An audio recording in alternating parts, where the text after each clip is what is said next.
सबको नमस्ते। आवाज मिल रही है?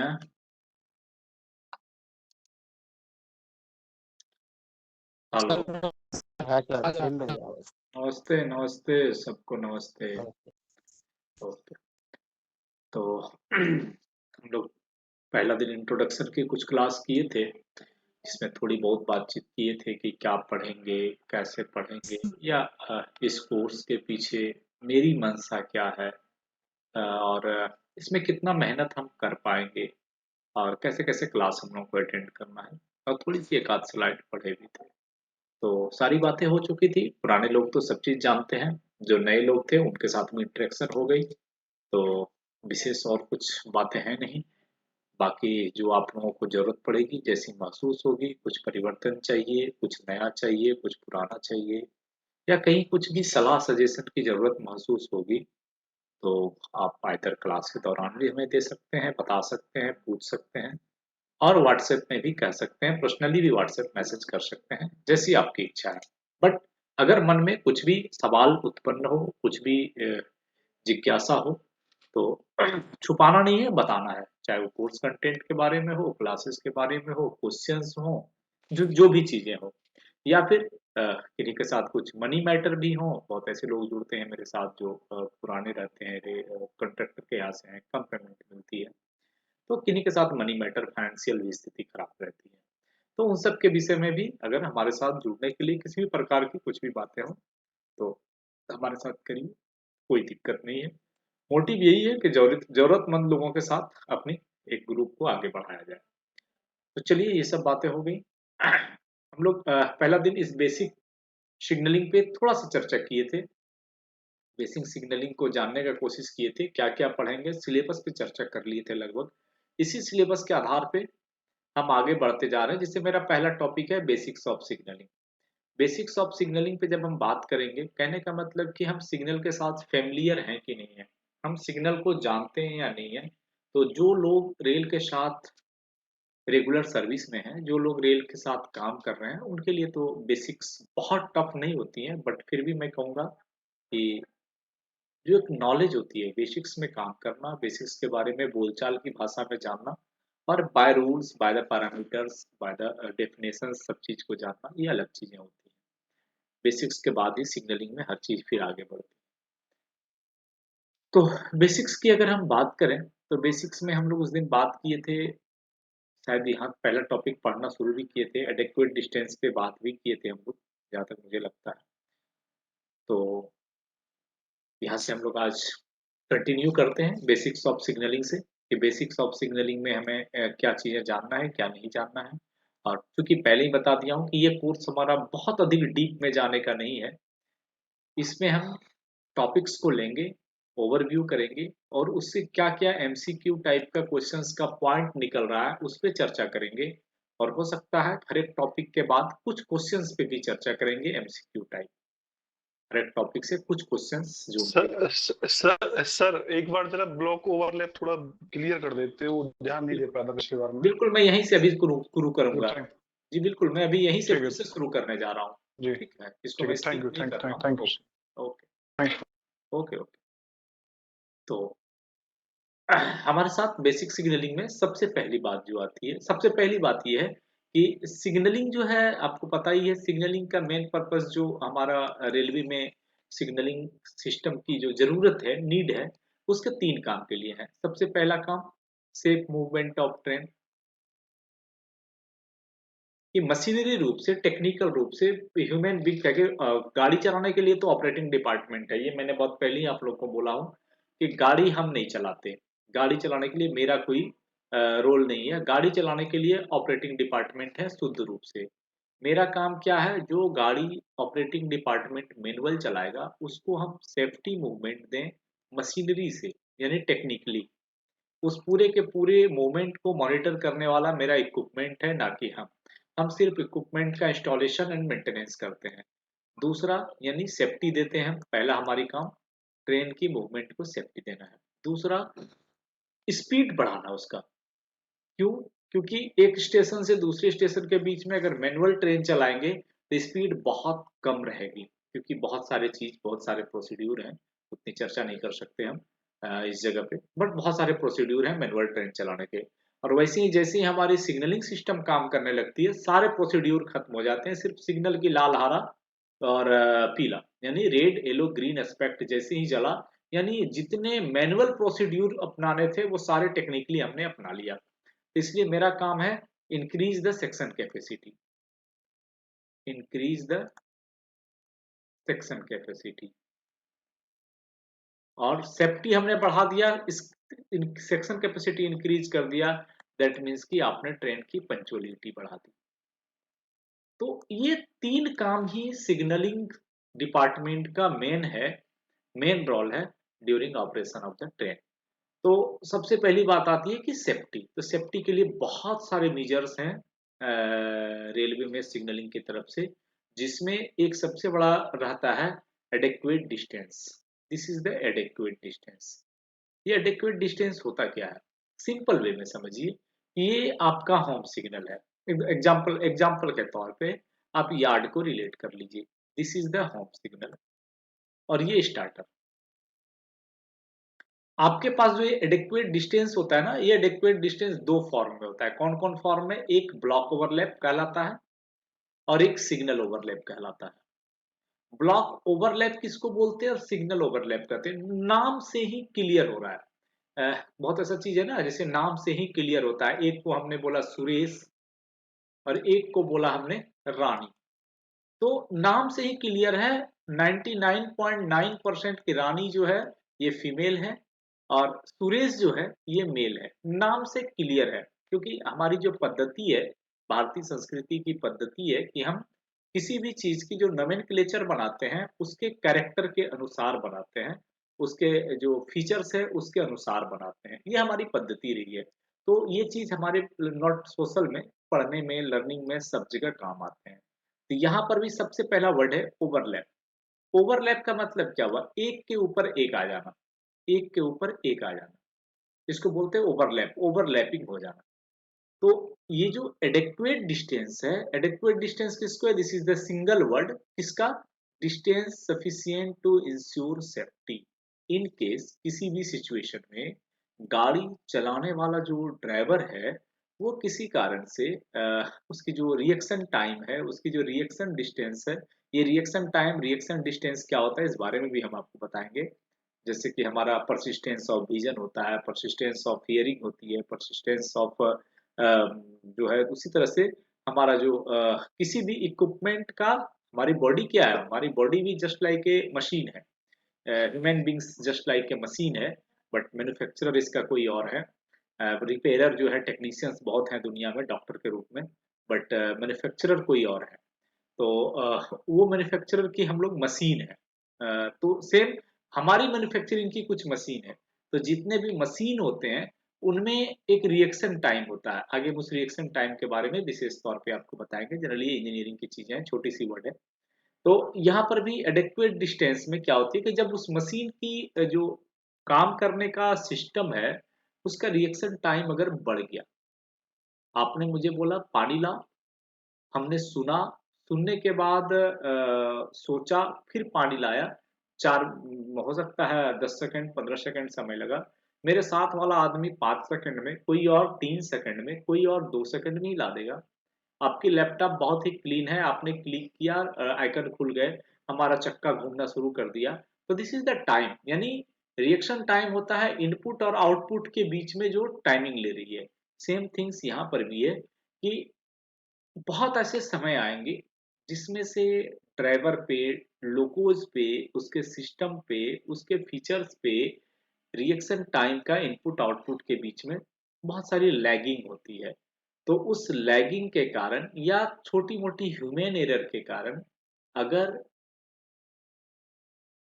जो हमने एक एक्यूरेट उसको पोजीशन दी हुई है वहां पे कुछ लैगिंग आ गया, ट्रेन को यहाँ पे रुकना था क्योंकि ये स्टार्टर सिग्नल है, ये अभी रेड एस्पेक्ट दिख रहा था, उसको उसको आके एकदम यहाँ पे रुकना था, but due to this reaction time उस ड्राइवर का सोचना, समझना, ब्रेक अप्लाई करना, उसकी एनबीडी या ईबीडी जो भी था फंक्शन करना, ड्यू टू मशीनरी फॉल्ट और ड्यू टू उसके मेंटल फॉल्ट किसी कारण से भी अगर इससे क्रॉस कर जाती है, रुकती है, प्रयास किया, कोशिश किया, but due to machinery fault और हिज इक्विपमेंट फॉल्ट अगर वो ट्रेन यहाँ पे नहीं रोक सका, थोड़ा सा आगे बढ़ गया, बढ़ सकता है, कोई बड़ी बात नहीं है, तो हमारी कोई भी एक्सीडेंट ऐसी मेजर नहीं होनी चाहिए। उसको रोकने के लिए रेलवे ने अपनी एसओडी में एक डिस्टेंस दिया, जिसका नाम दिया एडिक्वेट डिस्टेंस। इसकी डेफिनेशन होती है distance sufficient to ensure safety, यानी किसी कारण से छोटी मोटी अगर गलतियां होती है, लैगिंग आती है ऑपरेशंस में, और एक टेक्निकल फॉल्ट हो जाता है, हमारा सेफ्टी वायलेट हो जाता है, तो उसके बाद भी एक मार्जिन रखें हम सेफ्टी का, जहां तक में कोई भी एक्सीडेंट नहीं हो। This is not used in usual form. आगे बढ़ा, गलती हुई, जांच होगी, इंक्वायरी होगी, लेकिन एक्सीडेंट नहीं होगा, तो this distance is the adequate distance.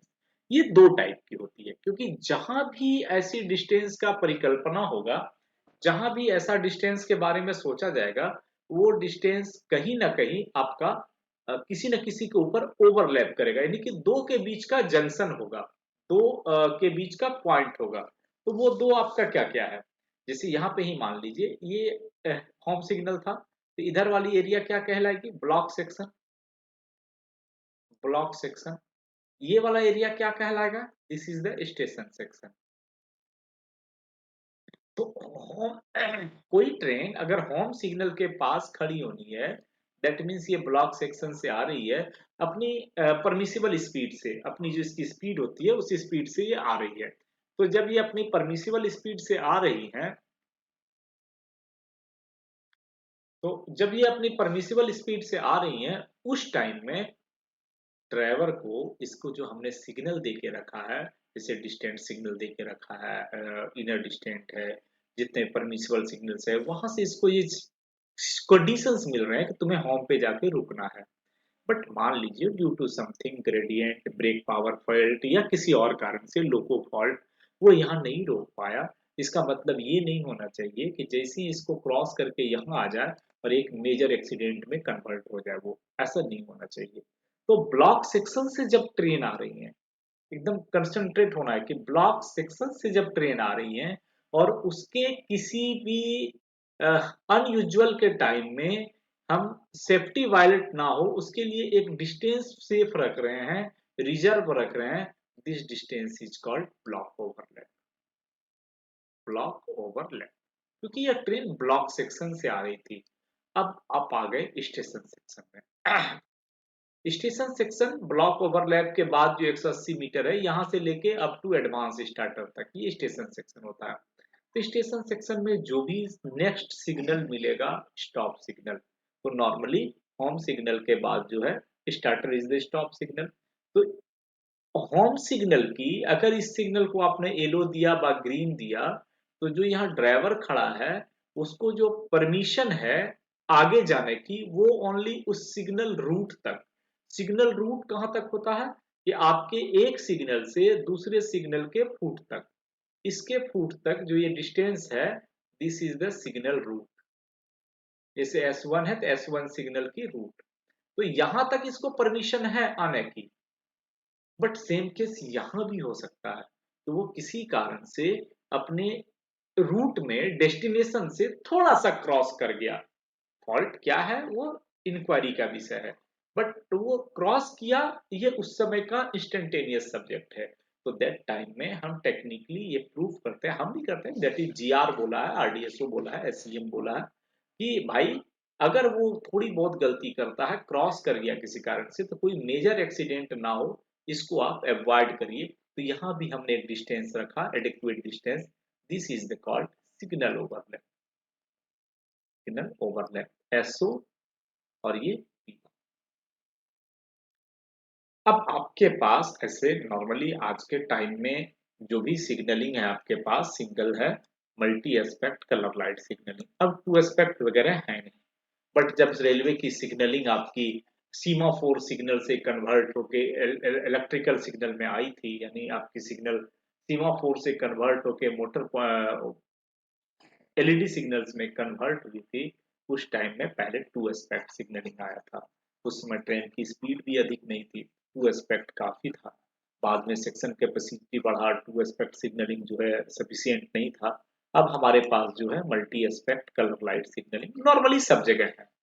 तो टू एस्पेक्ट में और मल्टी एस्पेक्ट में ट्रेन की जो सेक्शनल परमिसिबल स्पीड है वो कम हो जाती है, बहुत डिफरेंस है दोनों के सेफ्टी में। तो टू एस्पेक्ट में जो ब्लॉक ओवरलैप है वो 400 मीटर है टू एस्पेक्ट में, और मल्टी एस्पेक्ट में जो ब्लॉक ओवरलैप है this is the 180 metre, 180 metre. कहां से? From foot of the signal.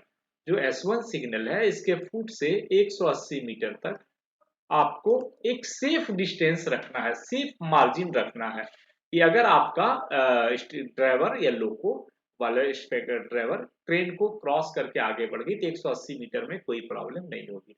This is the 180 metre your block overlap in multi aspect. और टू एस्पेक्ट है तो ये दूरी 400 हो जाएगी। अगर मल्टी एस्पेक्ट में भी आईबीएस है, आईबी सिग्नल है, तो वो भी 400 मीटर चली जाएगी। ठीक है, तो ये दो चीजें हैं। तीसरा चीज कि अगर आप एक सिग्नल से दूसरे सिग्नल के आगे बढ़िएगा तो this is the signal overlap, और ये हो जाती है फॉर टू एस्पेक्ट के लिए 180 मीटर 180 मीटर, और फॉर मल्टी एस्पेक्ट के लिए 120 metre. This is the objective questions के लिए बहुत ही इंपॉर्टेंट है, खूब पूछता है। डेफिनेशन से भी क्वेश्चन निकाल सकता है, एडेक्वेट डिस्टेंस से भी। तो जहां निकालना है वहां पे ऐसे ऐसे 3-4 क्वेश्चन ये लोग निकाल सकते हैं। और खास करके इस बार जो मैं नायर का क्वेश्चन देख रहा हूँ, बड़ा आश्चर्य हो रहा है या अच्छा भी लग रहा है कि क्वेश्चंस का स्टैंडर्ड उन्होंने बिल्कुल सेम टू सेम रखा, जो सामने मिला वहां से उठा के रख दिया है। यानी बहुत अधिक डीप में या दिमाग लगा के क्वेश्चन नहीं बनाया गया है। आपके मैनुअल से हमारे बुक से, जीआर से, रूल बुक से सीधा क्वेश्चन पूछा गया है। तो ऐसी अगर स्थिति रही तो जो तैयारी करने वाले हैं उनके लिए अच्छा ही है, हम लोगों के लिए भी अच्छा है। लोग भी उसी लिस्ट में है मे बी, तो बेहतर तो है, देखा जाएगा आगे। तो ये ब्लॉक ओवरलैप और सिग्नल ओवरलैप के बारे में जो बेसिक कंसेप्ट था ये हमने आपको दे दिया। तनुज जी क्लियर हुआ या अभी भी कुछ दिक्कत है?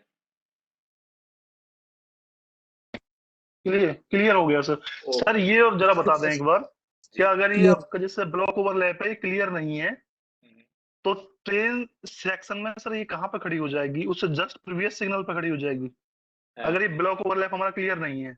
मैं एक मिनट में फिर से आपसे सवाल ले लेता हूँ कि ये जो हम्म, हमारी ब्लॉक ओवरलैप है, ये ब्लॉक हाँ ओवरलैप जो उसको रिकमेंड चाहिए सर्किट में वो नहीं है मान हाँ लीजिए, तो ट्रेन हाँ कहाँ क्लियर खड़ी नहीं है होगी? वो। हाँ, तो अभी आपके हाँ पास ठीक है, मैं समझ गया आपके सवाल, एक सेकंड में क्लियर हो जाएगी।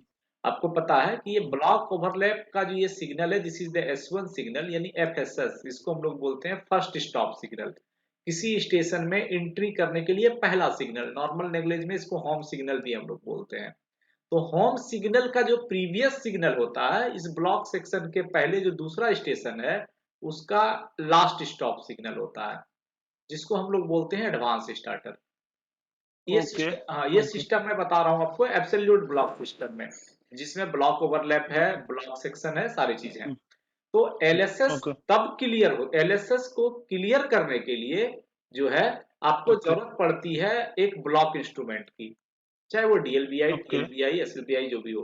ओके तो अगर आपका ये ओके ब्लॉक ओवरलैप क्लियर नहीं है दैट टाइम में ओके आपका जो यहाँ स्टेशन में ब्लॉक इंस्ट्रूमेंट है उसके थ्रू आप इसको लाइन क्लियर ग्रांट नहीं कर पाएंगे। ये इक्विपमेंट परमिटेड ओके नहीं करेगा कि आप पिछले स्टेशन को ओके लाइन क्लियर दो, बिकॉज की your block overlap is not clear. तो इसको हम लोग प्रोटेक्ट कर लेते हैं भाया ब्लॉक इंस्ट्रूमेंट से, लाइन क्लियर ही नहीं दे पाएगा ओके और ट्रेन ट्रेन प्रीवियस स्टेशन पे ही खड़ी एलएसएस रहेगी। एलएसएस लोअर नहीं होगा। एलएसएस लोअर नहीं होगा और ट्रेन प्रीवियस स्टेशन पे ही खड़ी रहेगी। ठीक है, तो ये ओके ओके इसको हम लोग ओके डिटेल ये सर्किटरी पर। जी। ये ये एब्सोल्यूट ब्लॉक सिस्टम हो गया। ऑटोमेटिक में क्या होता है? ऑटोमेटिक में सेम कंडीशंस होते हैं, बट ऑटोमेटिक में क्या है कि आप एक बार अगर लाइन क्लियर ले लिए, ठीक है, हम्म हमारे पास ऑटोमेटिक दो टाइप के हैं, डबल लाइन में भी हैं हम्म, और सिंगल हम्म, लाइन में भी हैं। सिंगल लाइन में ओके अगर आप बात करेंगे तो सिंगल लाइन में ट्रेन को पहले डायरेक्शन स्टेब्लिश किया जाता है कि आप गाड़ी एल एस अप डाउन की चला रहे हैं या डाउन वाली अप की तरफ चला रहे हैं। तो उस कंडीशंस में ब्लॉक इंस्ट्रूमेंट की जरूरत पड़ती है। स्टेशन ए और स्टेशन बी इस ब्लॉक इंस्ट्रूमेंट के थ्रू डायरेक्शन ठीक स्टेब्लिश है। करता है। Once direction is okay. Established, उसके बाद यहाँ का सिग्नल और ओवरलैप की क्या कंडीशंस है इससे कोई मतलब नहीं है। ऑटोमेटिक सेक्शन में ओके। ओनली एक ब्लॉक सेक्शन अगर क्लियर हो गई आगे वाली, तो पिछला वाला में हम्म। ट्रेन पुश कर सकते हैं आप। वहां पे वो चीजें ओके। डिपेंड करता है, कैस्केडिंग अरेंजमेंट करके हम लोग ऑटो सेक्शन की सिचुएशन पर आते हैं। उसमें जैसे एक सिग्नल है, दूसरी सिग्नल है, तीसरी सिग्नल है।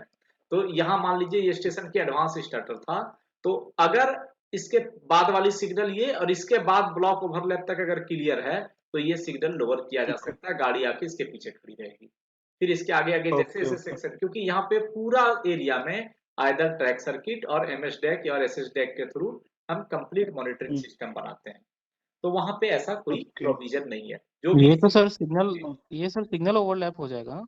हाँ, नॉर्मली उस टाइम पे सिग्नल ओवरलैप हो जाएगा ना? ऑटोमेटिक सेक्शन में सिग्नल ओवरलैप ही बोलते हैं। वहां पे ब्लॉक ओवरलैप करके कोई सिचुएशंस नहीं होती है, क्योंकि ओके। कोई ओके। तो ब्लॉक सेक्शन है ही नहीं। एक लंबी ब्लॉक अच्छा, सेक्शन ब्लॉक तो है नहीं। ब्लॉक ब्लॉक ओवरलैप केवल एब्सोल्यूट ब्लॉक सिस्टम में यूज किया जाता है। जी, एब्सोल्यूट हाँ ब्लॉक सर सिस्टम में सर ब्लॉक इंस्ट्रूमेंट यूज होती है और ब्लॉक ओवरलैप की भी कंडीशंस बनती हैं। और सर जब ओके। सिंगल लाइन सेक्शन में जब लाइन ट्रेन की डायरेक्शन हम वो तय करते हैं, तब ब्लॉक ओवरलैप मतलब तब तो होम के आगे देखेंगे ना 180 मीटर की, तब उसमें नहीं देखेंगे। जब आप उसमें आपकी 180 जो फर्स्ट स्टॉप सिग्नल है, ऑटोमेटिक सेक्शन में भी ये वाली डिस्टेंस 180 ही रखते हैं, क्योंकि ये हाँ जो तो एसएस। ये जब ब्लॉक हाँ, इंस्ट्रूमेंट से जब फर्स्ट बिल्कुल जब लाइन बिल्कुल क्लियर बिल्कुल लेंगे तब बिल्कुल तो क्लियर करते हैं। उसका रीजन ये है कि इसके पहले जो सिग्नल है वो 1 किलोमीटर पे है, मान लीजिए। इसके पहले जो सिग्नल है 1 किलोमीटर पे, एक मैं छोटा सा एग्जांपल यहाँ देता हूँ। जी। जी मान लीजिए जी। ये पहला सिग्नल है, इसके बाद 4 सिग्नल बना दीजिए। एक सिग्नल यहाँ पे, हम्म इसके बाद एक सिग्नल यहाँ पे, एक सिग्नल यहाँ पे, एक सिग्नल। ये मान लीजिए अगला स्टेशन आ गया, ये स्टेशन ए था, हम्म ये स्टेशन ए था, और ये आपका स्टेशन बी था। इसने डायरेक्टली स्टेब्लिश किया इसको कि आप गाड़ी भेजना इधर से इधर। अभी गाड़ी हम ए टू बी की तरफ चलाएंगे, ठीक है। तो ए टू बी की तरफ जब आप गाड़ी चलाएंगे, तो यहां से इन्होंने डायरेक्शन स्टेब्लिश किया। दैट टाइम में ये पूरा ए टू बी सेक्शन खाली होना चाहिए, नॉट कि एक सेक्शन दो सेक्शन खाली होना चाहिए। इसकी ये एलएसएस है ए का, ये बी का एफएसएस है। यहां से यहां तक पूरा खाली होना है, इंक्लूडिंग इज ब्लॉक ओवरलैप। और ये ब्लॉक ओवरलैप होती है 180 मीटर। अगर तो आप सर ओके। इसमें सर सेक्शन कैपेसिटी कैसे बढ़ेगी? मतलब एक्शन मैं कैपेसिटी तो बढ़ेगी, पूरा तो खाली देख रहा हूँ। मैं बता रहा हूँ कैसे बढ़ेगी। इसका सिचुएशन ये है कि अभी आपको एक पर्टिकुलर टाइम है 4 से 5 बजे का, जिस समय डाउन में 10 कोचिंग ट्रेनें हैं, डाउन डायरेक्शन में, सिर्फ डाउन में है। ऐसे तो सिंगल लाइन में या डबल लाइन में, इस थोड़ी सिंगल लाइन के जो ऑटोमेटिक सेक्शन है उसमें फायदा हो जाता है एक पर्टिकुलर टाइम में, नहीं तो बाकी टाइम में नहीं होती है। उस समय अपोजिट डायरेक्शन में बहुत कम ट्रेन थी, तो अपोजिट डायरेक्शन की ट्रेन को लूप में खड़ी कर दी गई और डायरेक्शन स्टेब्लिश हो गया इधर के डायरेक्शन का। अब एक गाड़ी जैसे लाइन क्लियर मिला, एक गाड़ी इन्होंने पुश किया, ये गाड़ी मान लीजिए एक सेक्शन क्लियर हुआ प्लस इसकी ब्लॉक ओवरलैप, ये गाड़ी यहाँ खड़ी है, तब तक पीछे से दूसरी गाड़ी आ गई, उसको भी ये पुश कर हम्म सकता है, उसके पीछे पुश कर सकते हैं। देखिए एक टाइम में एक दो तीन चार पांच, पांच गाड़ी को आप ए और बी स्टेशन के बीच में कंटिन्यूअस चला सकते हैं। ऐसी सिचुएशन कम आती है कि पांच पांच गाड़ी चले, बट इतना सिस्टम है। नहीं तो क्या होगा कि एक गाड़ी आपकी मान लीजिए आई, जब तक यहाँ आके इस ब्लॉक को क्लियर नहीं करेगा, दूसरा इसके पीछे आके यहाँ खड़ा है।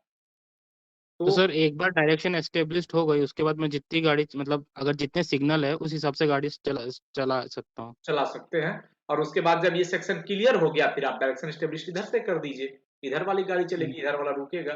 तो ये सिंगल लाइन में रेयर जगह पे ऑटोमेटिक सेक्शन बनते हैं, और वहीं बनते हैं मैक्सिमम जहां पे एक तरफ से पर्टिकुलर टाइम में, मान ली कई कई होती है। जैसे मैं इसके पहले था अपने डिवीजन में बोकारो सेक्शन में, तो वहां पे क्या था कि 4 से शाम को 6 बजे के बीच डाउन डायरेक्शन में बहुत सारी कोचिंग ट्रेनें थी, और अप में कोई गाड़ी नहीं थी एक ट्रेन को छोड़ के, बट वो डबल जी लाइन था। तो डाउन में एक आईबी बनाया गया, एक्चुअली इधर का सेक्शन कैपेसिटी बढ़ाते हैं।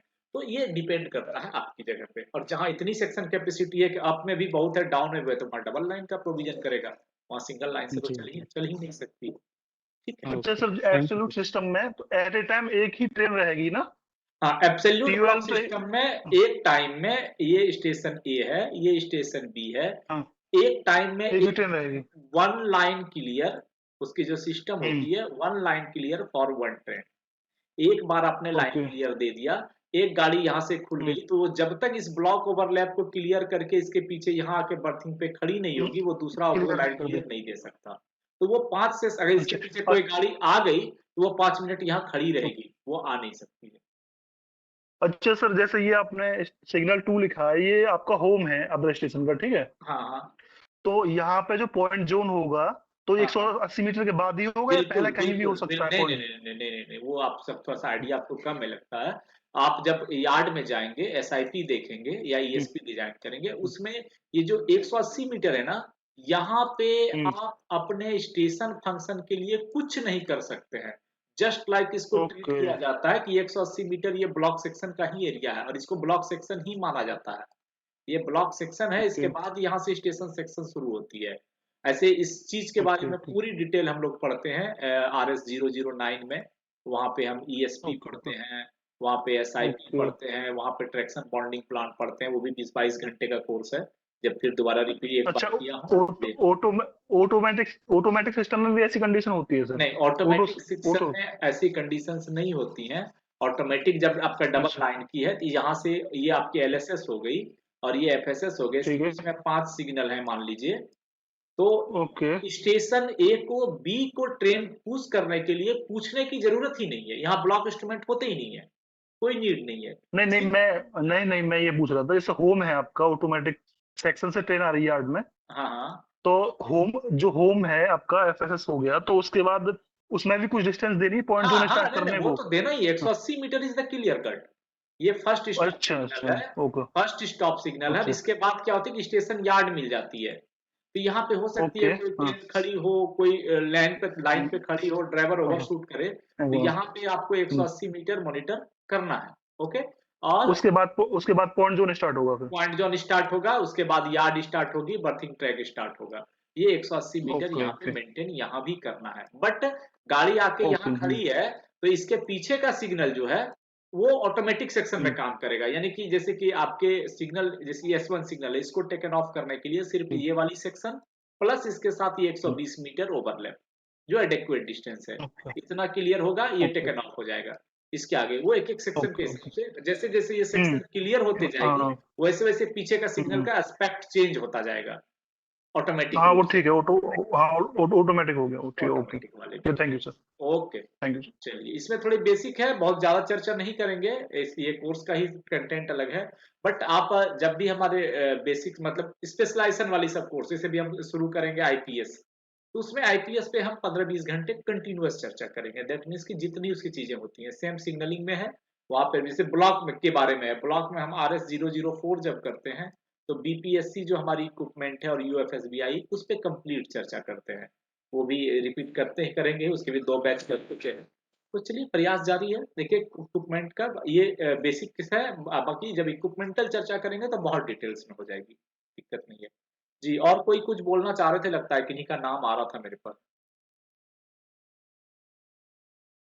पढ़ नहीं पाया उस टाइम में। चलिए ठीक है, किन्हीं का कुछ सवाल होगा तो ले लीजिएगा, क्योंकि मैं उसमें नाम नहीं पढ़ पाया, किन्हीं का नाम आ रहा था मेरे फ्रंट स्क्रीन पे। तो ये ब्लॉक ओवरलैप और सिग्नल ओवरलैप के बारे में हमने आपको डिटेल चर्चा किया। इसमें आगे बढ़ते हैं।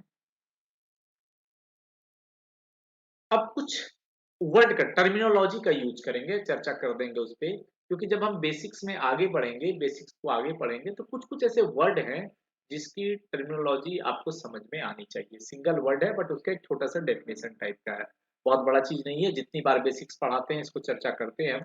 नॉर्मल बेसिक्स की कोर्स भी हमारी 5 बैच हो चुकी है लगभग, तो उसमें इन सब चीज पे भी चर्चा की हम लोग। बट यहाँ पर भी ऑब्जेक्टिव क्वेश्चंस के पर्पज से ये टॉपिक है तो ये चीजें जरूरी है। जैसे एक वर्ड होती है अप्रूव्ड स्पेशल इंस्ट्रक्शंस। होता क्या है ना, कुछ बहुत सारे स्टेशंस में, जैसे घर में ही आप मान लीजिए, दुनिया छोड़िए ना, कुछ ऐसे इंस्ट्रक्शंस हैं जो बिना पापा के नहीं माना जाता है कि ये वाला इंस्ट्रक्शंस घर में गार्जियन ने दे के रखे हैं, आपका चलना है। तो यहाँ पर भी रेलवे में भी सेफ्टी से रिलेटेड कुछ ऐसे इंस्ट्रक्शंस हैं जो कभी कभी स्पेशली दिया जाता है। जैसे मान लिया जाए अभी जितने स्पेशल क्लास स्टेशन हमारे बन रहे हैं, तो वहाँ पे कुछ ऐसे सेफ्टी रिलेटेड इंस्ट्रक्शंस हैं जो कि दिया जाता है और वो रूल बन जाती है। तो देने वाले वो एक ऑथराइज्ड ऑफिसर हैं जिनको बोला जाता है CRS, commissioners of railway safety. तो सारे रेलवे बोर्ड या रेलवे के जो हमारे हायर अथॉरिटीज के ऑफिसर्स हैं उनके इंस्ट्रक्शंस ही आते हैं, जिनको हम लोग स्पेशल इंस्ट्रक्शंस बोलते हैं। बट अगर उस स्पेशल इंस्ट्रक्शंस को कमिश्नर ऑफ रेलवे सेफ्टी की अप्रूवल मिल जाती है तो उसको हम अप्रूव्ड स्पेशल इंस्ट्रक्शंस बोलते हैं, जो जस्ट लाइक ए रूल्स है आपके रेलवे के लिए। ठीक है, जो जीआरएसआर में नहीं भी है फिलहाल में, बट वो आपके लिए एक रूल्स हो जाती है। तो ऐसे अप्रूव स्पेशल इंस्ट्रक्शंस का मतलब होता है कि instructions prescribed by commissioner of railway safety. जो इंस्ट्रक्शंस रेलवे सेफ्टी कमिश्नर के द्वारा दिया गया है, सीआरएस के द्वारा दिया है, वो होती है अप्रूव्ड स्पेशल इंस्ट्रक्शंस। बट कुछ ऐसे भी इंस्ट्रक्शंस होते हैं जो आपके जोनल हेडक्वार्टर है रेलवे के, वहां से जारी किए जाते हैं कि ये वाला काम होना है, ये सेफ्टी के लिए ऐसी होनी है, वैसा होना है। तो वो इंस्ट्रक्शंस देने के लिए आपके हर एक जोन में by the approval of general manager, by the approval of GM, एक ऑथराइज्ड ऑफिसर की नियुक्ति होती है, either by virtue of name और बाय वर्च्यू ऑफ इस ऑफिस, आइदर उसके नाम से कि तुम हो भैया ऑथराइज्ड ऑफिसर स्पेशल इंस्ट्रक्शंस देने के लिए, या फिर उसके ऑफिस, इस ऑफिस का इंचार्ज जो होगा वही बनेगा। तो generally this officers chief operational manager होते हैं, जिसको पीसीओएम बोलते हैं, प्रिंसिपल चीफ ऑपरेटिंग मैनेजर या ऑपरेशनल मैनेजर। इसी को पावर दिया जाता है बाय द जीएम कि आप कोई भी स्पेशल इंस्ट्रक्शन सेफ्टी रिलेटेड या किसी रिलेटेड जोनल में निकालना है तो ये एक स्पेशल इंस्ट्रक्शंस के तौर पे आएंगे, जो आपके सब्सिडरी रूल होते हैं जीआर के, एसआर, उसमें इंक्लूड हो जाता है। तो बहुत ऐसे रूल्स बहुत ऐसे जोनल में, बहुत ऐसे डिवीजन में निकलते हैं, बने होते हैं। तो इसको बोलते हैं special instructions, means instructions issued from time to time by the authorised officer in respect to particular case और स्पेशल सर्कमस्टांसेस। यानी कोई मान लीजिए हमारे यहाँ बड़ी यार्ड है, एक छोटी सी ड्रिलमेंट हो गई, उसके बाद देखा गया कि नहीं, हमारी जो प्रैक्टिस में ये चीजें चल रही है ये हमारे जोन के लिए सुटेबल नहीं है, इसमें थोड़ी सी चेंजिंग लाना है। तो क्या करेगा, by the consent of all the branch या ऑफिसर्स, आपका ऑथराइज्ड ऑफिसर जो प्रिंसिपल सीओएम है वो एक ऑर्डर निकाल देगा, एक लेटर इशूज कर देगा, और वो हो जाएगा स्पेशल इंस्ट्रक्शन। ठीक है, उसको बोलते हैं स्पेशल इंस्ट्रक्शन। तो जनरली जो इंडियन रेलवे में ऑथराइज्ड ऑफिसर है वो आपका प्रिंसिपल सीओएम खूब पूछा जाता है ऑब्जेक्टिव क्वेश्चन के तौर पे। ये चीज जान लीजिएगा, जो खास करके हमसे इसमें एग्जाम के पर्पज से जुड़े हैं, ये जितने वर्ड या जितने सेंटेंस हैं, each for minimum one objective question है। नहीं तो आप पलट के प्रीवियस ईयर देख लीजिएगा, रिसेंटली नायर का जो एग्जाम हुआ है वहां से देख लीजिएगा, डायरेक्ट ऐसे ही क्वेश्चन हैं। ठीक है, तो एकदम बिल्कुल कंसेंट रहिएगा क्वेश्चन पे। और पीडीएफ कुछ हम दे नहीं पाते हैं फिलहाल अभी तक, तो आप लोग से रिक्वेस्ट है, अगर आपको इसको रखना याद रह गई ठीक है, नोट कर रहे हैं ठीक है, अगर कुछ नहीं कर पा रहे तो स्लाइड बहुत देर खुली रहती है, आप एक स्क्रीनशॉट ले लीजिएगा, बाद में सारे को स्क्रीनशॉट को मिला के पीडीएफ में कन्वर्ट करके रख लीजिएगा अगर एग्जाम पर्पज से है तो। बाकी प्रयास है आगे चल के अगर हम एक बुक के रूप में इसको हम प्रिंटेड करा पाए तो एलडीसी बुक भी बहुत जल्द जारी करेंगे कुछ समय मिलने पे। प्रयास बहुत चीजें धीरे धीरे हो सकता है आगे चल के कुछ भी हो। तो जो भी हो, next things is the falling mark. ये बहुत इंपॉर्टेंट है, ये भी सेफ्टी रिलेटेड से एडेक्वेट डिस्टेंस की बात किए थे हम, ब्लॉक ओवरलैप की बात किए, सिग्नल ओवरलैप की बात किए, आपके यार्ड में ट्रेन की सेफ मूवमेंट के लिए ये वर्ड भी वेरी इंपॉर्टेंट है। किसको बोलते हैं फॉलिंग मार्क, सब देखे होंगे, अगर गलती से भी यार्ड में आप गए होंगे तो जरूर देखे होंगे। अगर आपकी कोई यार्ड है, यहाँ पे कोई पॉइंट एंड क्रॉसिंग है बनी हुई, तो आप देखिएगा यहाँ पे एक सीमेंट की व्हाइट जैसी ब्लॉक लिखी रहती है, उसके ऊपर बड़ा सा इंजीनियरिंग वाले ब्लैक कलर से एफएम लिख देते हैं। हर एक क्रॉसिंग के पास मिलेगा, एक लाइन इधर से गुजरी है, एक लाइन पॉइंट लग के इधर निकल गई, तो यहाँ पे देखिएगा रहेगा this is the FM falling mark.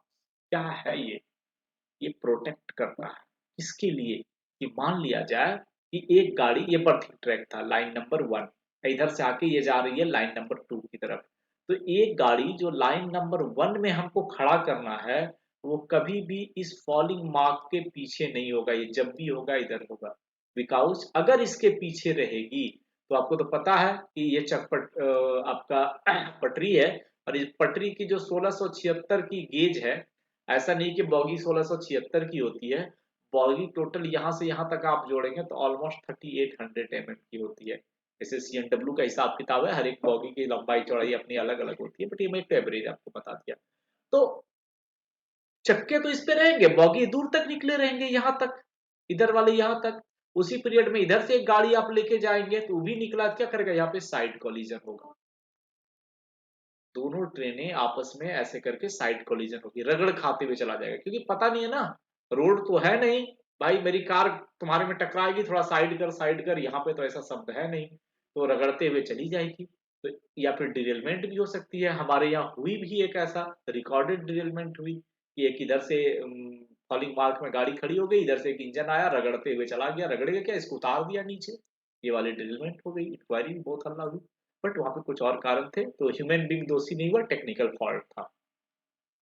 तो सेम चीज यहाँ पे बता रहा हूँ कि ये एफएम होती है, तो इसकी एक जो एसओडी है, वो एसओडी की तरफ से मेजरमेंट करके रखी जाती है। तो देखा गया है कि आपका सबसे बड़ी वाली बॉगी, सबसे बड़ी वाली जो चौड़ी वाली CNW की तरफ से BCN या कुछ होता है बॉगी, उसकी जो पूरी हाइट है, पूरी विड्थ है, वो विड्थ सेंटर से 2 मीटर तक आएगी, यानी मैक्सिमम 4 मीटर, ये मैक्सिमम, यानी इससे अधिक हो नहीं सकता है। किसके कारण, विथ फुल इन्फ्रिंजमेंट, उसकी अगर डोर भी खुली है तो 2 मीटर से अधिक चौड़ी नहीं होगी। तो दैट मीटर 4265 रखा गया है mm, कि आपका ट्रैक सेंटर के बीच में एक पटरी और दूसरी पटरी के ट्रैक सेंटर के बीच में अगर 4265 mm की डिस्टेंस आ जाती है तो it is safe for all types of train crossing. अगर इतनी दूरी के बीच में आपने कोई गाड़ी खड़ा भी रखा है तो बगल से कोई भी ट्रेन आप गुजारिए, किसी प्रकार का कोई भी इंफ्रिंजमेंट नहीं होगा। तो इसको मेंटेन करने के लिए, अब बोल तो देगा ठीक है, लेकिन दिखना चाहिए, इसके लिए एक रखा गया सीमेंट की ब्लॉक FM लिख के, जिसका नाम दिया गया फॉलिंग मार्क।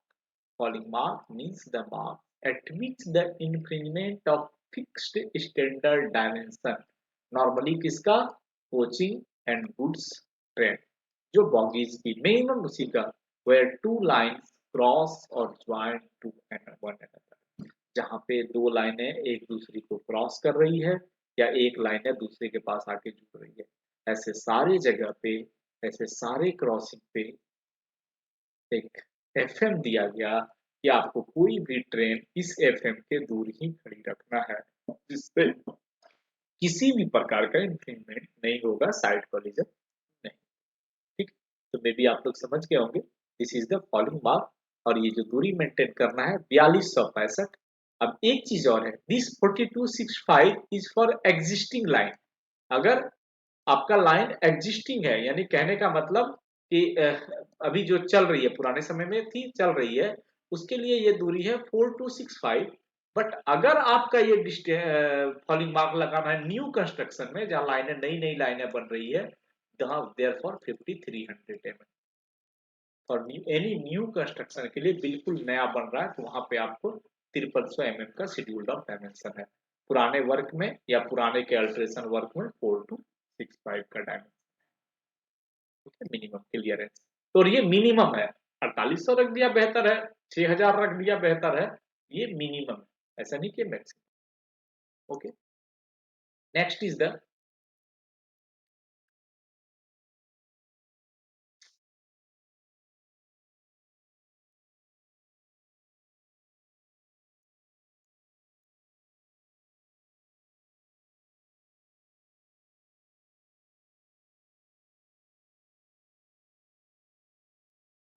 The interlocking.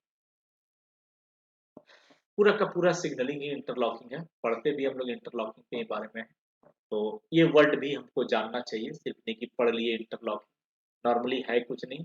हमने अगर घर में वायर की मेश बनाते हैं, ये भी एक प्रकार का इंटरलॉकिंग है। सिंपल वे में अगर एक इंटरलॉकिंग के एग्जांपल दीजिए तो ये भी इंटरलॉकिंग है। तो यहाँ पे हम इंटरलॉकिंग किसके लिए करते हैं, यहाँ पे हम करते हैं एक गियर से दूसरे गियर के बीच, क्योंकि हमारा यहाँ पे वीडीयू है जहाँ से एसएम बैठ के ऑपरेट कर रहा है, और बीच में बहुत सारे एजेंसीज हैं, बहुत सारे गियर्स हैं, बहुत सारे सर्किट हैं, बहुत सारे रूल्स को कंप्लाई करना पड़ रहा है, और इन सब के बाद आपकी सिग्नल में जाके यहाँ पे एच,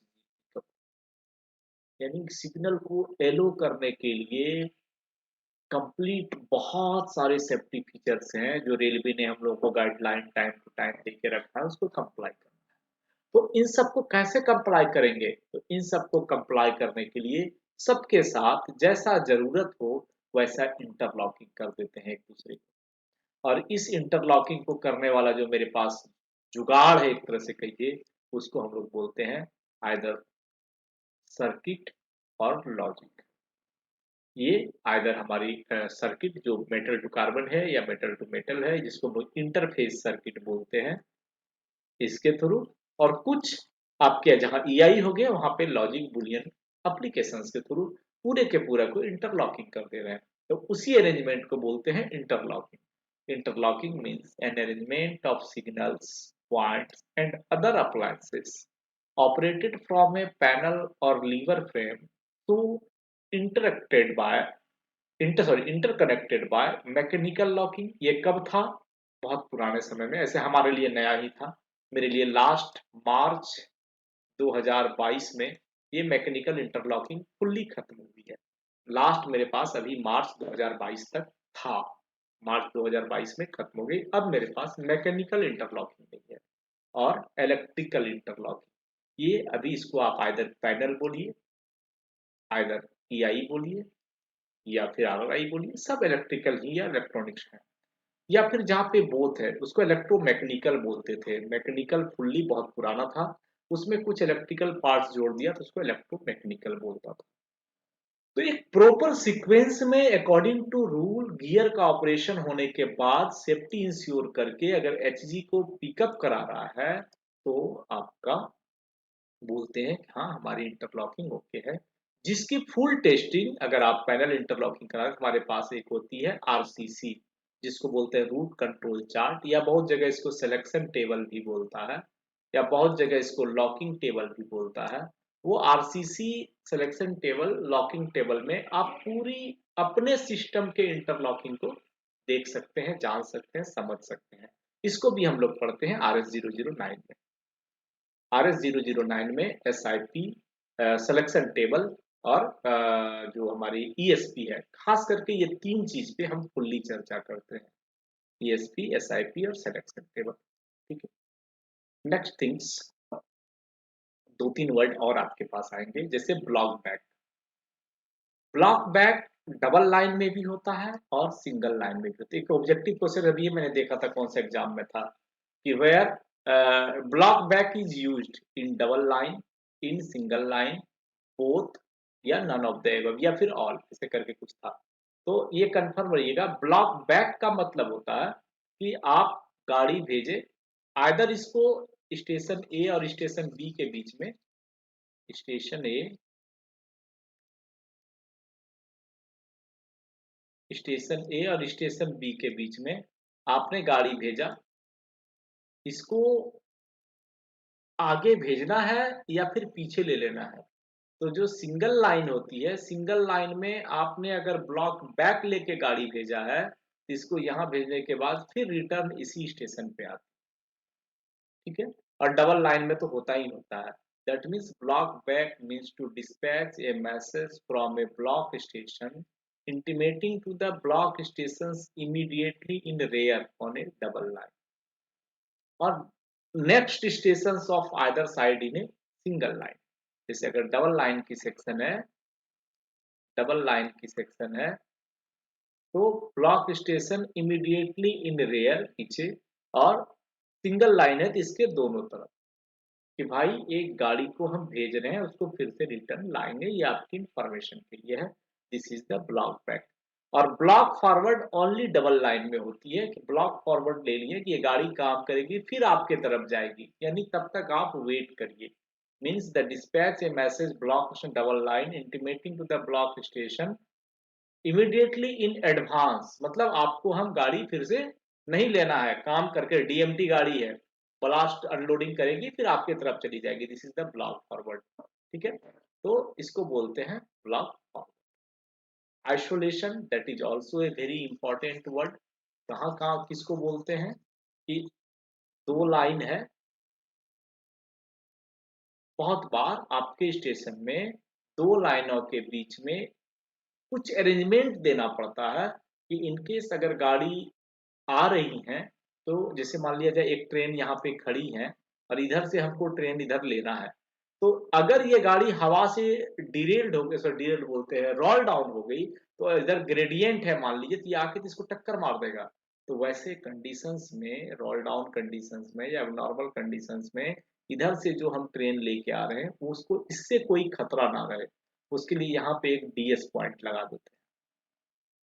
इधर से सिग्नल टेकन ऑफ तब होगा जब ये पॉइंट ओपन कंडीशन में होगा, यानी नॉर्मल होगा।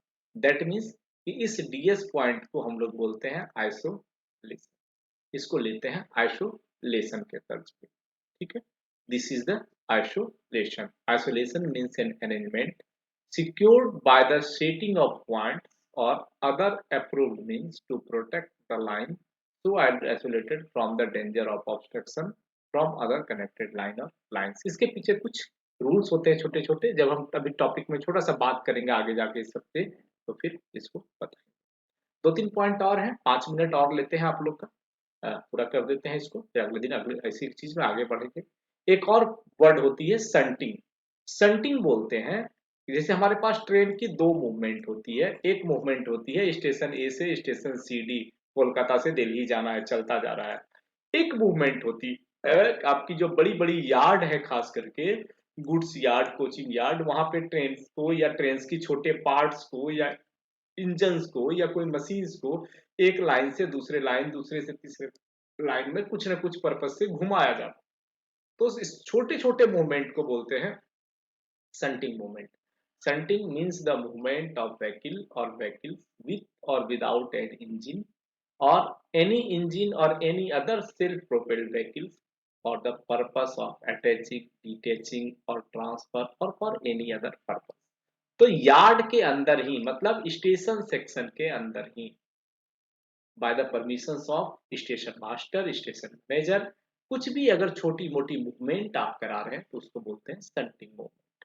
और जहां पे 3 एस्पेक्ट की सिग्नलिंग है या मल्टी एस्पेक्ट बोलती है, 3 और मोर, यानी कि जनरली 3 और 4 होते हैं, रेड येलो ग्रीन या फिर रेड येलो ग्रीन येलो, इसको बोलते हैं मल्टी एस्पेक्ट सिग्नलिंग।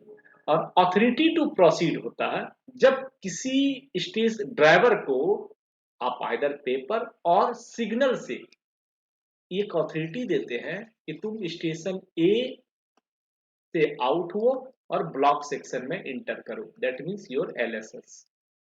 अगर एलएसएस को टेकन ऑफ किए या फिर एक पायलट आउट मोमो दिए, पीएलसीटी जिसको बोलते हैं, तो गाड़ी ड्राइवर लेके ब्लॉक सेक्शन में इंटर कर सकता है। तो ब्लॉक सेंटर सेक्शन में लोको पायलट को अपनी ट्रेन लेके इंटर करने का जो परमिशन देते हैं उसको बोलते हैं ऑथोरिटी टू प्रोसीड। और एक और वर्ड होता है इंटरमीडिएट ब्लॉक पोस्ट या सिग्नलिंग, जो मैं आगे चल के बताऊंगा थोड़ा सा इस बारे में। बस यहाँ डेफिनेशन जानिए कि आपका किसी दो स्टेशन के बीच में एक इंटरमीडिएट हाल्ट बनाते हैं जहां पे कोई स्टेशन मास्टर नहीं होता है, सिर्फ सिग्नलिंग और एक्सल काउंटर एमएस डैक के हेल्प से आप एक बड़े ब्लॉक सेक्शन को दो छोटे ब्लॉक सेक्शन में पार्टीशन करते हैं। और ये जो सिग्नल यहाँ का है ये एक तरह से ऑटोमेटिक काम करता है by the block axle counter. तो इस पोर्शन को बोलते हैं intermediate block post. Class C station on a double line remotely controlled from the block station rear. और ये जो सिग्नल होता है यहाँ का, ये पूरा का पूरा रिमोटली कंट्रोल होता है automatically by the station in rear, यहाँ के ब्लॉक। इसको बोलते हैं इंटरमीडिएट ब्लॉक पोस्ट और ब्लॉक सिग्नलिंग। ये 3-4 कुछ वर्ड थे जो आपको पढ़ने के समय सामने आएंगे, तो उस समय आपको ये नया नहीं लगे कि ये क्या बोल दिए। हमने सारे वर्ड को एक तरह से आप लोगों को समराइज कर दिया या बता दिया। अब हम लोग एक एक टॉपिक पे अगले क्लास से आएंगे, जिसमें सबसे पहले टॉपिक हमने रखा है कमिश्नर ऑफ रेलवे सेफ्टी के बारे में। That is very important topic जो है, इस पे तो बहुत सवाल रहते हैं, इस सीआरएस को जान लेना बेहतर है। तो आज के लिए शुभ रात्रि। कुछ मन में हो तो 2 मिनट पूछ सकते हैं, नहीं तो फिर अगले दिन हम लोग मिलते हैं और टॉपिक को सर एक बार जो पीछे है, वो सर नेट कनेक्ट नहीं हो पाता सर, जी जी शक्ति जी, आपका आवाज कट रही है, अभी भी कुछ बोल रहे हैं आप? सर पीडी सर बता सर अभी हाँ, वो नेटवर्क आपका नेटवर्क प्रॉब्लम है, इसलिए बीच बीच में कट रही है, तो उसमें तो हमारा कुछ मदद नहीं हो सकता। हाँ, आपको दिक्कत हो तो कभी कभी कुछ अगर रिपीट कर पाएंगे, लेकिन थोड़ी नेटवर्क हो तो ज्यादा बेहतर है। डेफिनेशन सर किसका डिफिनेशन? अभी से पहले बता रहे थे सिग्नल ओवरलैप। आपकी हाँ, आवाज अभी भी नहीं आ रही है, आपकी आवाज प्रॉपर। सिग्नल ओवरलैप बोल रहे हैं? नहीं सर, सर इससे पहले जो इस स्लाइड अच्छा सर, इस स्लाइड के पहले जो कुछ हमने लाया था, ये हाँ, ये 3 स्लाइड की डिफिनेशन की बात कर रहे हैं आप? हाँ देखिए, मैं इस पे चर्चा तो कर दी, बट आप इसका स्क्रीनशॉट ले लीजिए। अगर किसी में कोई दिक्कत हो तो अगले दिन हम क्लास शुरू होते ही पूछिएगा, मैं रिवाइज कर दूंगा। ठीक है, आप ये तीनों चारों का डेफिनेशन का स्क्रीनशॉट ले लीजिए। मार के आगे सर, इससे बाद वाला जी, फॉलिंग मार्क वाला अच्छा फॉलिंग मार्क की खाली बोल रहे हैं, ओके। फॉलिंग मार्क में बता देता हूँ। हाँ, फॉलिंग मार्क में बता देता हूँ। फॉलिंग मार्क पे मैंने आपको चर्चा किया था कि जहां पर भी दो लाइन जो है, जहां भी दो लाइनें मिलती हैं आपस में या क्रॉस करती हैं, तो उस दो लाइन के चलने वाली ट्रेन में कोई टक्कर ना हो, साइड कोलिजन ना हो, तो उसके लिए एक मिनिमम डिस्टेंस यहाँ पे मेंटेन किया जाता है, जो एग्जिस्टिंग यार्ड में 4265 mm है और न्यू यार्ड के लिए 5300 mm है। इस डिस्टेंस को मेंटेन करने के लिए यहाँ पे हम एक बोर्ड लगाते हैं जिसका नाम है फॉलिंग मार्क। ठीक है, वो नेट कट गई, नहीं तो उस समय हम आपको 5-7 मिनट में इस पे चर्चा की, पूरी डिटेल बता दिए थे। तो नॉर्मली फॉलिंग मार्क आप समझ लीजिए फिलहाल में, ऐसे इस पे चर्चा करेंगे आगे, फिर मिलेगा टॉपिक। यहाँ तो सिर्फ वर्ड का डेफिनेशन बताए हैं कि दो लाइन जहाँ पे क्रॉसिंग हो रही है, वहां पे दोनों गाड़ियों को आपस में साइड कोलिजन से बचने के लिए एक मिनिमम डिस्टेंस को मेंटेन करते हैं। This is the called fouling mark. ठीक है, इसके बाद कुछ कुछ थे, interlocking, block back, block forward, isolation. That is the simple सा वर्ड था। आप इसका स्क्रीनशॉट रख लीजिए, एक बार पढ़ लीजिएगा सर। जी सर एक बार जरा आइसोलेशन बता दें थोड़ा। आइसोलेशन पे पूरी एक स्लाइड हमने बना के रखी है, आपको डिटेल बताएंगे। यहाँ पे सिर्फ डेफिनेशन जान लीजिए कि कोई भी यार्ड में अगर आपने, मैं इसलिए एग्जांपल दिया था कि एक ट्रेन मान लीजिए यहाँ पे आपकी खड़ी है और आपने लूप लाइन से गाड़ी इधर से चलाना है, इस पॉइंट से के निकल जाना है। अभी क्या होगी कि एक गाड़ी आपने इधर से कोचिंग ट्रेन निकाल रहे थे, उसी में आंधी आ गई और ये ट्रेन जो है आपका किसी कारण से रोल डाउन किया, तो ये जाके क्या करेगा, इसको साइड कोलिजन में टक्कर मारेगा, जोर से एक्सीडेंट होगी। इससे बचने के लिए क्या करते हैं कि यहाँ पे नॉर्मली एक एग्जांपल दिया, ऐसे और भी चीजें हैं, डीएस पॉइंट बना दिया कि अगर रोल डाउन करके ये गाड़ी गिरती है तो ये पॉइंट ओपन रहेगा और गाड़ी यहीं पे डिरेल्ड हो जाएगी, इस कोचिंग ट्रेन में टक्कर नहीं लगेगा। तो इसको इंटरलॉकिंग में डालते हैं कि डीएस पॉइंट जब नॉर्मल रहेगा तभी इधर का सिग्नल होना संभव है, तो इसको बोलते हैं आइसोलेशन। यानी पूरे स्टेशन यार्ड में अगर स्पीड 50 से अधिक है तो आपको एक ट्रेन से दूसरे ट्रेन में टक्कर ना हो, किसी भी एबनॉर्मल कंडीशन में उससे बचने के लिए एक सिस्टम लगाते हैं जिसको बोलते हैं isolation. Isolation means an arrangement secured by the setting of points or other approved means to protect the line so isolated from the danger of obstruction for the connected line or lines। एक line में जो ट्रेनें चलेगी उसको दूसरे किसी line के आसपास से कोई खतरा ना हो, उसके लिए कुछ ना कुछ हम अरेंजमेंट बनाते हैं, उसको बोलते हैं आइसोलेशन। ऐसे आइसोलेशन पे पूरी एक स्लाइड बना के रखे हैं, आगे जब हम लोग आगे बढ़ेंगे तो उस पर चर्चा करेंगे। ठीक है, यहाँ पे सिर्फ वर्ड का डेफिनेशन बताए हैं आप लोग को, मैं अभी इस चीज को पढ़ाया नहीं एक तरह से कहिए तो। ठीक है, सर नमस्ते। हेलो सर, एक्चुअली जो सिग्नल ओवरलैप का जो इशू है, ये सिर्फ हमारे स्टार्टर के लिए होता है ना, इसका मतलब? नहीं, और किसी सिग्नल ओवरलैप दो होते हैं, एक ब्लॉक ओवरलैप किसी भी ब्लॉक सेक्शन के बाद यानी होम सिग्नल के बाद, और सिग्नल ओवरलैप होते हैं स्टॉप सिग्नल के बाद अगर पीछे कोई उसका सिग्नल रूट है। तो आप एक यार्ड को दिमाग में लाइए, ये एक यार्ड है, इसमें ये होम सिग्नल है, तो इसकी सिग्नल रूट है अप टू स्टार्टर तक, तो स्टार्टर के बाद सिग्नल ओवरलैप होना चाहिए। स्टार्टर के सिग्नल रूट कहाँ तक है? एडवांस स्टार्टर तक। बट यहाँ पे तो गाड़ी खड़ी करने का परमिशन नहीं है ना, so here no need to any overlap. या तो परमिशन ही नहीं, एक गाड़ी खड़ा हो सकती है, ये थ्रू मूवमेंट के लिए है। या फिर यहाँ से स्टार्टर दिए तो स्टार्ट, अभी तो सिस्टम भी दे दिया कि starter is released by advance starter. Normally starter advance starter से रिलीज होगी अगर कोई स्पेशल इंस्ट्रक्शंस नहीं है तो सो हमारे पास ओवरलैप, ब्लॉक ओवरलैप होते हैं ब्लॉक सेक्शन के बाद एफएसएस के रेयर में, और जो है ये क्या बोलते हैं, जो सिग्नल ओवरलैप स्टार्टर के बाद, जो होम सिग्नल के सिग्नल ओवरलैप, एक तरह से सिग्नल ओवरलैप का कनेक्शन किसी भी और सिग्नल से नहीं है, सिर्फ स्टार्टर से ही है। हाँ, सिर्फ स्टार्टर से है, क्योंकि और कहीं उसकी स्टार्टर के बाद और कोई सिग्नल नहीं है जहाँ गाड़ी खड़ी होगी। हाँ नहीं, ये चीज एक्चुअली, ये चीज ना बुक्स में क्लियर नहीं लिखी है, लेकिन क्लियर होता है चलिए। बुक्स में कुछ नहीं क्लियर रखा है सर, अगर बुक्स में हाँ। क्लियर रहता तो फिर हमारे पास इतने लोग नहीं जुटते। हमने भी बहुत क्या कहा जाए, दो चीजें हैं, क्लियर रेल में नॉलेज है जिनको प्रैक्टिकल अनुभव है, और रेल की एक बहुत बड़ी विपत्ति रही है कि जिनको प्रैक्टिकली अनुभव हो गया वो दूसरे को बड़ी हीन समझते हैं, कुछ बताना नहीं चाहते हैं। हाँ, नॉलेज शेयरिंग नहीं है यहाँ पे। जो भी हो। अच्छा, और बुक में जो लिखे हैं उसको आप पढ़ के एक बार में आम आदमी नहीं समझ सकता जब तक उसको याद की अनुभव नहीं हो पाई है। हाँ, यार्ड का एक्सपीरियंस वो नहीं कर पाए। अच्छा सर, एक चीज और, ये जो ब्लॉक ओवरलैप और सिग्नल ओवरलैप है, ये क्या दोनों एक तरह से एडिक्वेट डिस्टेंस के ही दो हिस्से? एडिक्वेट डिस्टेंस के दो बेटे हैं एक तरह से कहिए।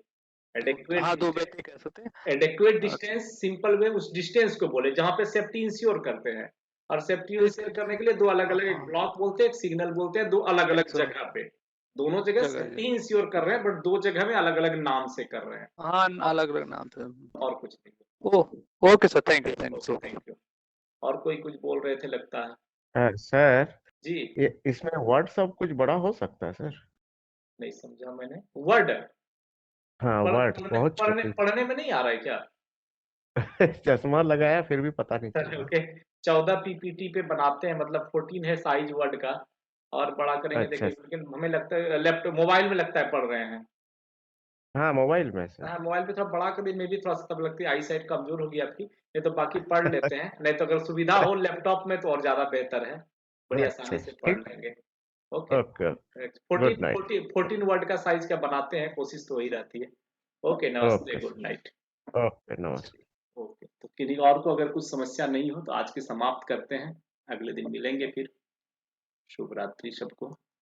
Okay sir, good night. Okay, good night. Good night. नमस्ते सबको, गुड नाइट।